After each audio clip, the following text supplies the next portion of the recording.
Assalamualaikum warahmatullahi wabarakatuh. Saya Nur Aina binti Razali 22112668. InsyaAllah saya akan memberikan sedikit refleksi tentang kajian tindakan yang kumpulan kami telah laksanakan, iaitu yang bertajuk penggunaan kaedah tashtah untuk meningkatkan penguasaan makhraj bagi surah Al-Fatihah dalam kalangan murid tingkatan 2 Anggrek SMK Bandar Baru Sultan Sulaiman. Untuk penyataan masalah, kami telah menjalankan ujian tilawah Al-Quran yang dilaksanakan ketika PDPC subjek pendidikan Islam. Kami dapati bahawa terdapat ramai murid yang lemah dalam menguasai makhraj huruf, terutama dalam surah Al-Fatihah. Kami juga mendapati bahawa murid tidak dapat membezakan makhraj huruf bagi beberapa kalimah dalam surah Al-Fatihah yang mempunyai makhraj yang berhampiran. Sebagai contoh, kalimah surata yang sepatutnya dibaca dengan huruf sad tetapi dibaca dengan huruf sa. Berdasarkan penyataan masalah tersebut, kami telah menyediakan dua objektif kajian, iaitu yang pertama adalah 4 orang murid tingkatan 2 dapat menguasai makhraj pada kalimah tertentu dalam surah Al-Fatihah. Yang kedua adalah mengetahui pendapat murid mengenai kaedah tashtah yang digunakan.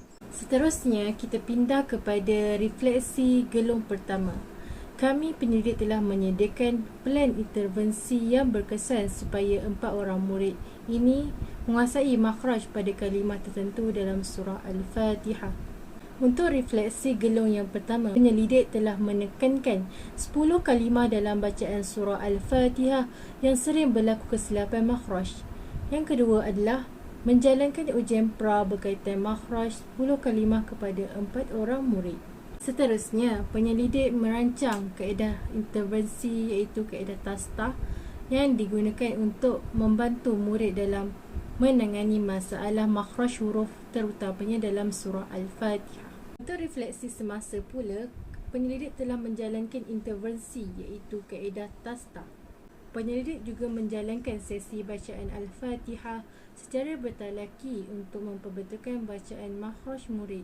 Kemudian penyelidik memperdengarkan audio bacaan Al-Fatihah dengan bacaan makhraj yang betul dan tepat sebanyak 5 kali pengulangan dalam satu sesi, iaitu dipanggil tahsin.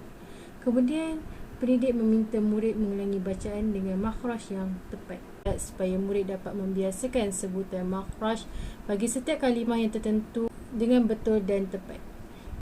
Hasil dari ujian pra mendapati bahawa 3 orang murid mendapat 40% dan seorang murid 20%. Pendidik merancang kaedah tashtah sebagai pelan intervensi bagi menangani kelemahan makhraj tersebut. Untuk post refleksi, selepas tamat tempoh seminggu, penyelidik telah menjalankan ujian post kepada 4 orang murid tersebut. Setelah itu, penyelidik telah membuat analisis perbandingan ujian pra dan ujian post, dan penyelidik mendapati bahawa murid D mempunyai markah tertinggi iaitu 80%, murid A dan murid B 70% dan murid C 60%. Ini mendapati bahawa ada peningkatan penguasaan makhraj huruf bagi kalimah tertentu terutamanya dalam surah Al-Fatihah bagi 4 murid tersebut. Walau bagaimanapun, dengan ujian post yang dilakukan dalam gelung pertama, penyelidik telah merancang penambahbaikan pada intervensi kaedah tashtah 3 pertama. Penambahbaikan intervensi yang dilaksanakan di gelung kedua pula adalah masa bagi setiap sesi adalah dipanjangkan. Seperti contoh, sesi talaki, guru memperbetulkan dan meminta murid mengulang bacaan adalah dipanjangkan dari 1 jam kepada 2 jam untuk setiap sesi. Selain itu, guru memperdengarkan audio sebanyak 10 kali bagi setiap sesi berbanding di awal sesi dahulu yang hanya memutarkan audio sebanyak 5 kali sahaja.